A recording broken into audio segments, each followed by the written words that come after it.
1990 on a Lotus Esprit Turbo. It's a 2.2 litre petrol turbo car, this one. It's the Esprit Turbo SE in green. As you can see clearly, it's going to want some attention to the bodywork.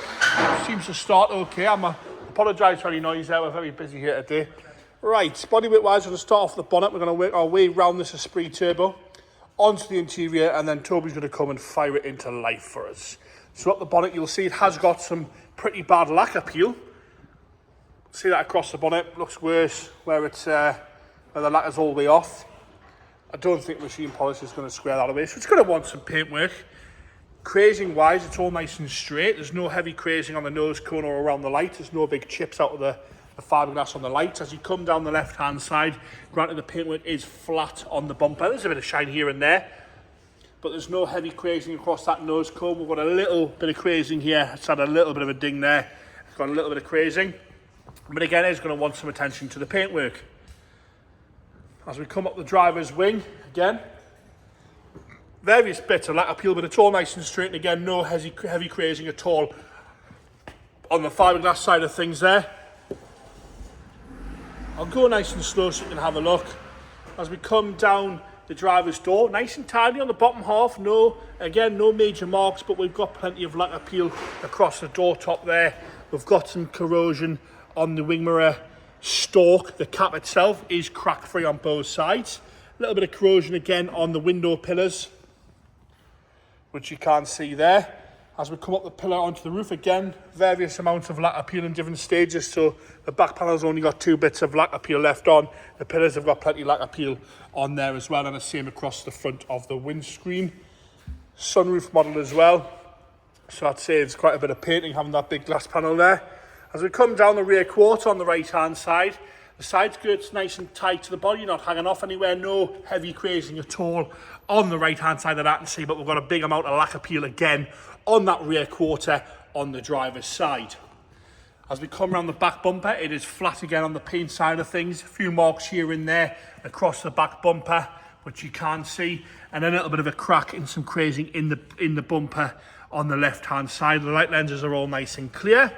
Up onto the spoiler again, lacquer peel across the spoiler with some cracking, and again on the actual boot lid, with the engine cover I'm going to call it, this whole hatch here will have got some more lacquer peel, which you can clearly see on the back.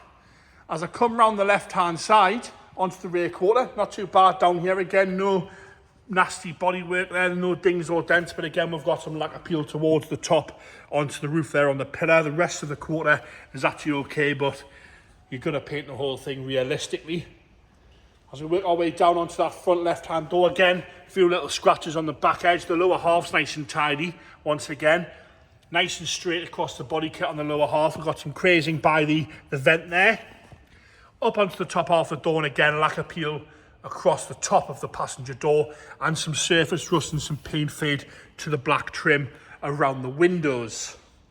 As we come down onto the front wing again, we've got various bits of lacquer peel on the front wing, but again, no heavy crazing. There's only a few little bits of crazing in the fiberglass. The rest is definitely more cosmetic from what I can see. It is lacquer peel, making it look a lot worse than it actually really is, but it's going to need some paint work. Well, it depends how much it bothers you. You might drive it around like that. Onto the interior now.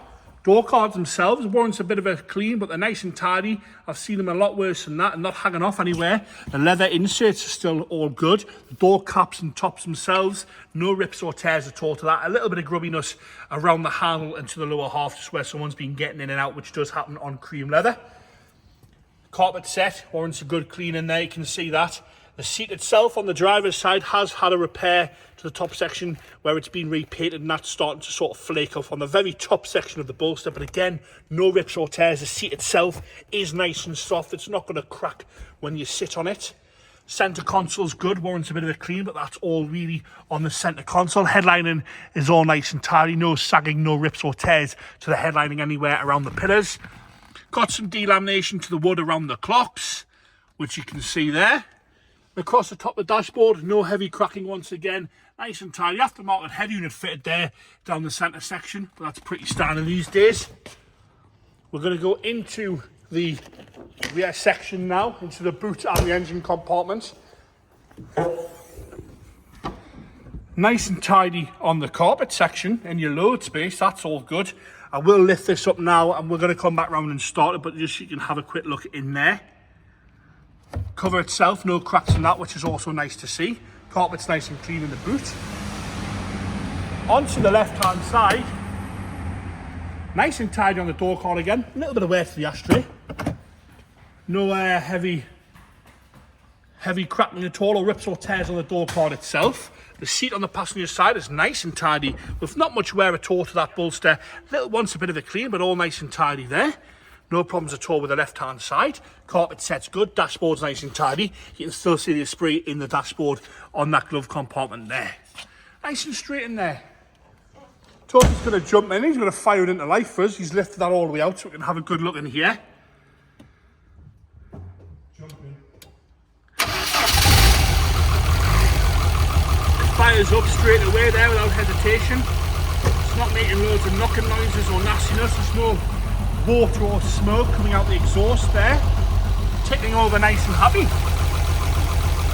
Very, very sensibly priced, this one. See, it's going to want some body work, starting on the button there. And there you have it, the 1990 Lotus Esprit SE Turbo. That's the 2.2 litre petrol turbo car with the manual gearbox.